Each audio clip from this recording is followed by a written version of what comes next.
En la lección anterior me he referido a la jerarquía eclesiástica, tema vinculado a la última nota de la Iglesia que estudiábamos previamente, su apostolicidad, una santa católica apostólica.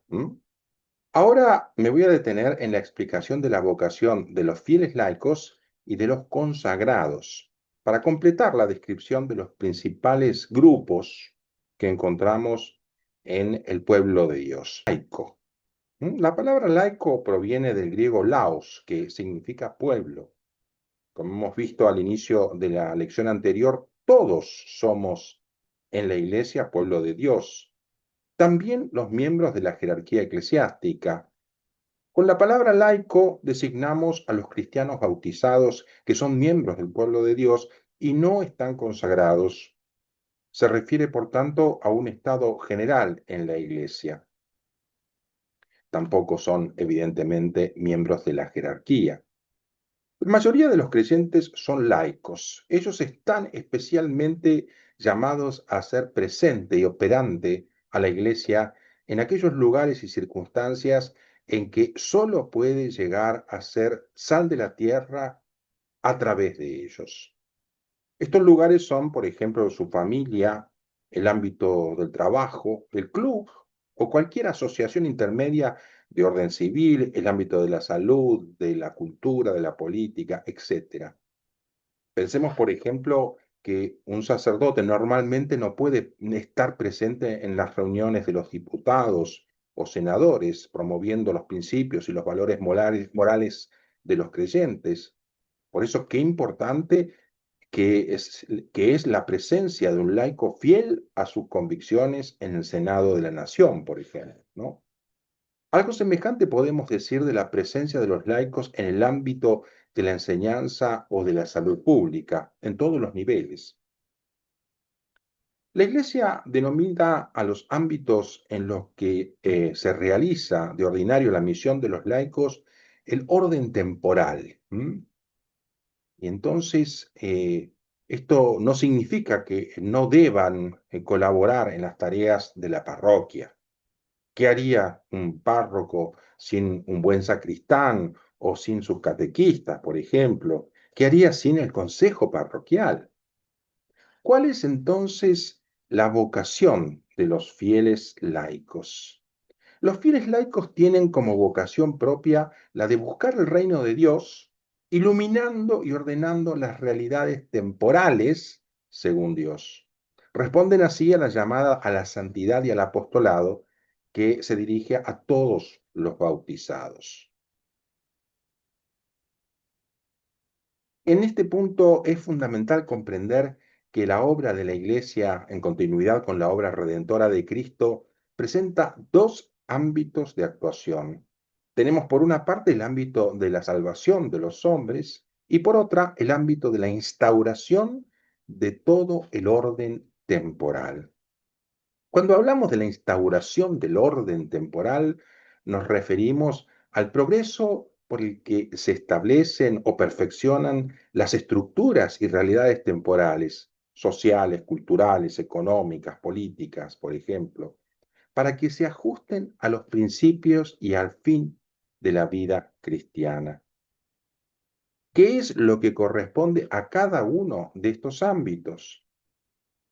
Al primer ámbito, referido a la salvación de los hombres, corresponde la obra de llevar el mensaje de Cristo y su gracia a los hombres, tal como lo hace la Iglesia con la predicación, la enseñanza de la teología, los sacramentos, etc. Al segundo corresponde la obra de impregnar y perfeccionar todo el orden temporal en el espíritu evangélico. En el trabajo, por ejemplo, el fiel laico lleva el mensaje de Cristo y su gracia, demostrando su competencia profesional y obrando conforme a los principios y valores evangélicos. Pero, ¿cuáles son las realidades temporales que constituyen el orden temporal? La Iglesia nos ofrece una enumeración muy ilustrativa, sin ser absolutamente exhaustiva. Las realidades temporales son los bienes de la vida y de la familia, la cultura, la economía, las artes, y profesiones, las instituciones de la comunidad política, las relaciones internacionales y otras cosas semejantes, así como su evolución y progreso, evolución y progreso de todas estas áreas. Creo que se puede reconocer mejor desde aquí una doble tentación para los laicos. La más común es entregarse de tal modo a las realidades temporales que ya no queda tiempo para la vida de gracia, la oración, los sacramentos, la participación en la vida de la iglesia.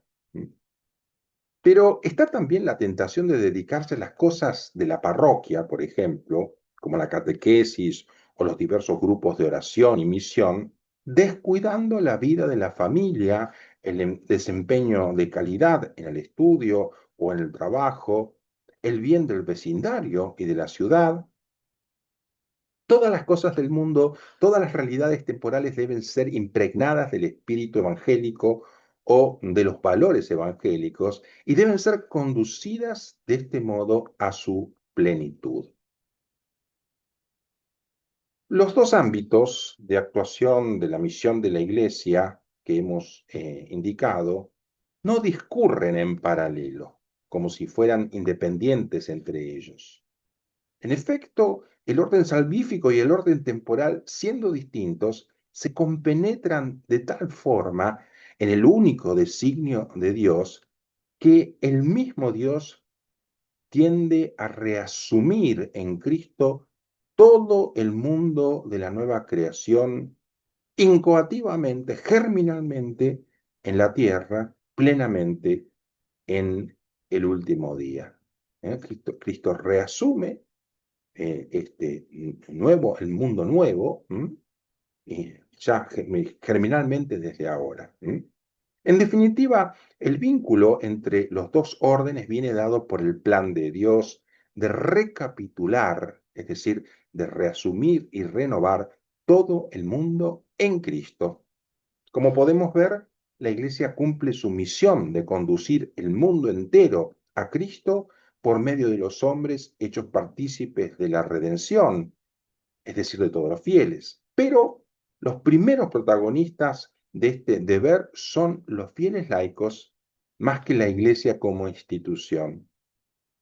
Cuando se habla del orden de la salvación, la Iglesia como institución, en especial los pastores, la jerarquía eclesiástica, pasa a primer plano. En cambio, respecto de la construcción del orden temporal, los pastores pasan a un segundo plano. Esto no es porque les falte capacidad, sino porque su actividad suele ser, en este caso, de apoyo a los fieles laicos. Los sacerdotes, por ejemplo, tienen que asegurar sus actividades propias, que tienen que ver con el culto, la evangelización. Es lo que expresa claramente la enseñanza de la Iglesia.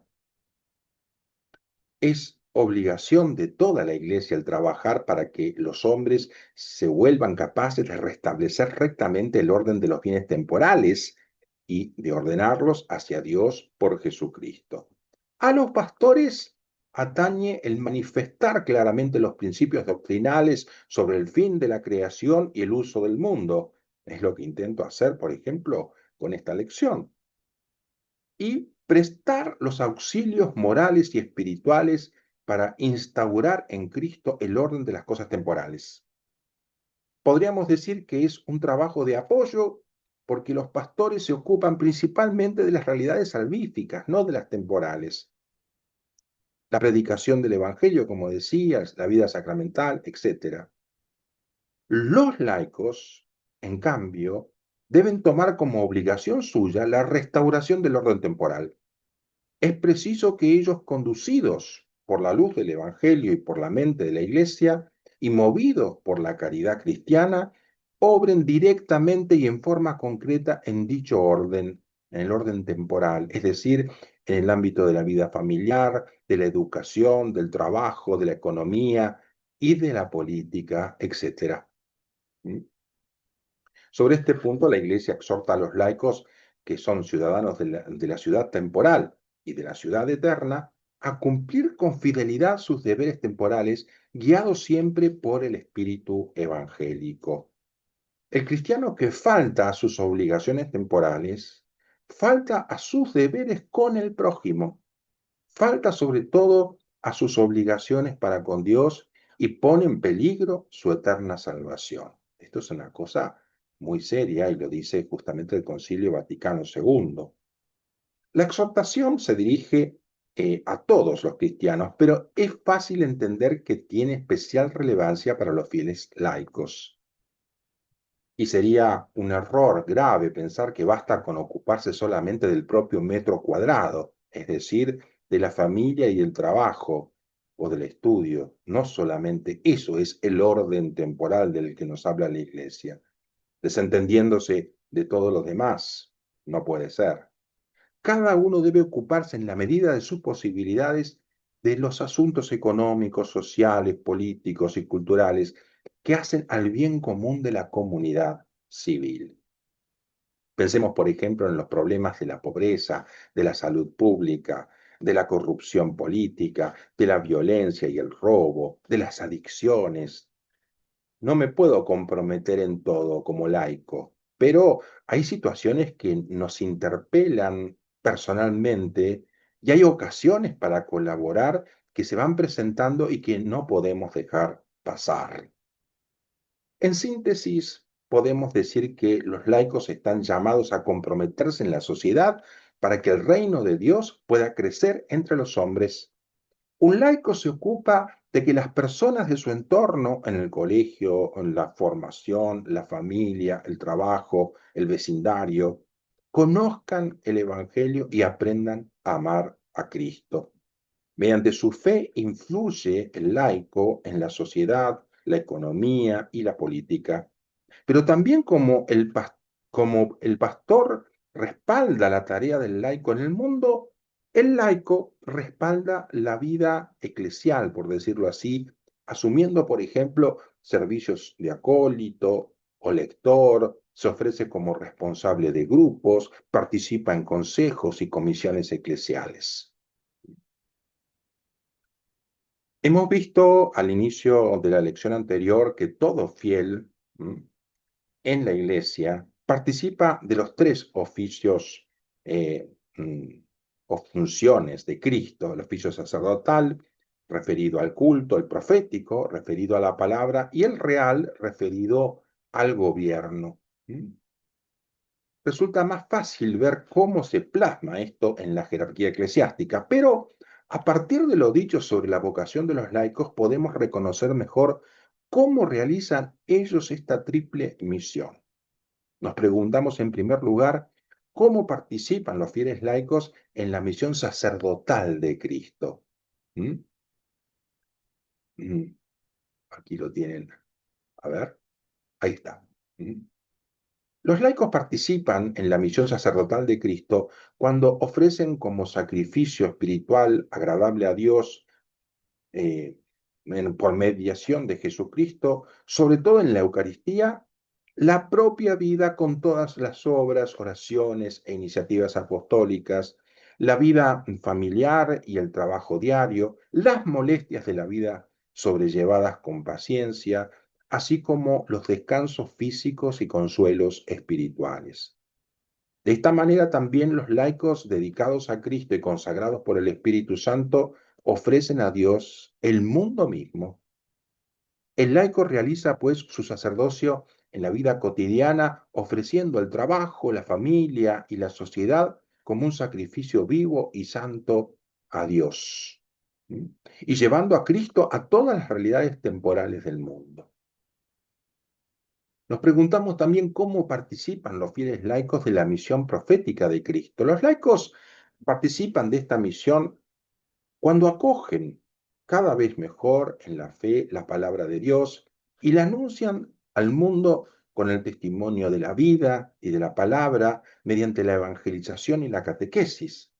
Este apostolado adquiere una eficacia particular porque se realiza en las condiciones generales de nuestro mundo, a diferencia del apostolado propio de los consagrados o de la jerarquía eclesiástica. Se destaca en primer lugar la dimensión de acogida en la fe de la palabra de Dios, en el texto que acabo de leer, que ustedes tienen allí, y luego el testimonio de vida sobre el que se cimienta su participación en el anuncio evangélico y en la enseñanza de la fe. ¿M? La importancia del ejemplo de vida, ¿no? A los fieles laicos Cristo los hace sus testigos y les da el sentido de la fe y la gracia de la palabra. En ellos la evangelización adquiere una nota específica y una eficacia particular por el hecho de que se realiza en las condiciones generales de nuestro mundo. No es una predicación en el templo como la que realiza el sacerdote. En fin, nos preguntamos cómo los laicos participan, los fieles laicos, de la misión regia de Cristo, de gobierno. Los laicos participan de la misión regia de Cristo porque reciben de él el poder de vencer el pecado en sí mismos y en el mundo por medio de la abnegación y la santidad de la propia vida. Los laicos participan del señorío de Cristo cuando con la ayuda de su gracia lo hacen reinar ante todo en sus corazones y en sus ambientes también. Los laicos ejercen diversos ministerios al servicio de la comunidad, e impregnan de valores morales las actividades temporales del hombre y de las instituciones de la sociedad. Y así hacen reinar a Cristo en el mundo. Es un modo de ejercer esta misión de gobierno, misión real. Una vez que hemos visto qué es la jerarquía y cuál es la vocación de los laicos, estamos en condiciones de reconocer mejor en qué consiste la vida consagrada. Son, como recordarán, los tres grandes grupos que hemos podido distinguir en el pueblo de Dios. Cuando hablamos de los consagrados, pensamos normalmente en las religiosas que están en los colegios o en los hospitales, pero la diversidad de formas de vida consagrada es muy grande. Están las monjas y monjes de clausura, como las dominicas de Concepción, por ejemplo, y los benedictinos del Ciambón, aquí en la provincia de Tucumán. Están también las vírgenes consagradas que conservan su vida laical, y los religiosos que viven en conventos y tienen diversas tareas en la iglesia y en la sociedad. Nosotros vamos a centrarnos en lo que todas estas modalidades de vida consagrada tienen en común. Algo consagrado, decimos que es algo que está hecho, algo hecho sagrado, dedicado a Dios. Por eso, la vida consagrada es una vida dedicada a Dios. Claro que esta consagración, para ser consistente y duradera, debe ser hecha bajo la guía de la Iglesia.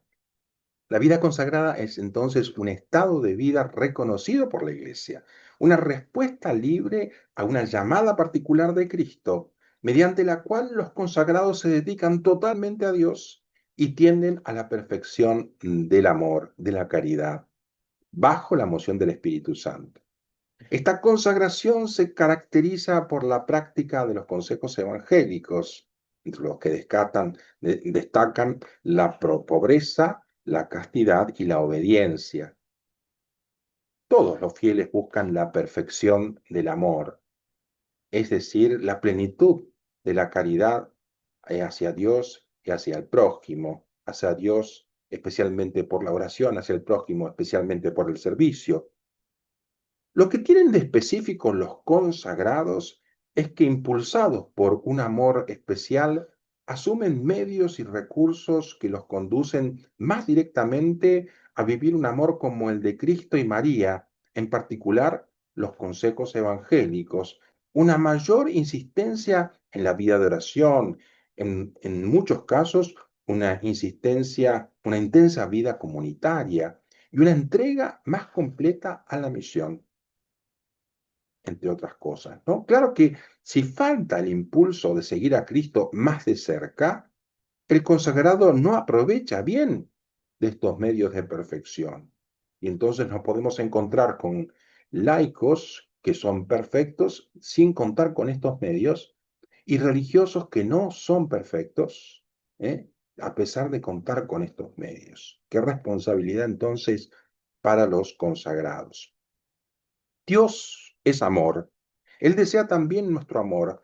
Ahora bien, una forma de entrega amorosa a Dios es vivir como Jesús, pobre, casto y obediente. Quien vive así tiene la cabeza, el corazón y las manos libres para Dios y para los hombres. No faltan nunca personas que se dejan conquistar totalmente por Jesús, de modo que por el reino de los cielos lo dejan todo por Dios, incluso dones tan hermosos como la propiedad privada, la autodeterminación y el amor conyugal. ¿Qué aporta la vida consagrada, en definitiva, a la misión de la Iglesia? La vida consagrada participa de la misión de la Iglesia mediante una plena entrega a Cristo y a los hermanos, dando testimonio de la esperanza del reino de los cielos. Esta vida, según los consejos evangélicos, muestra a todos los cristianos que el mundo no lo es todo. Solo el encuentro cara a cara con el esposo divino hará feliz al hombre de modo definitivo. Y esto es lo que nos recuerdan los consagrados.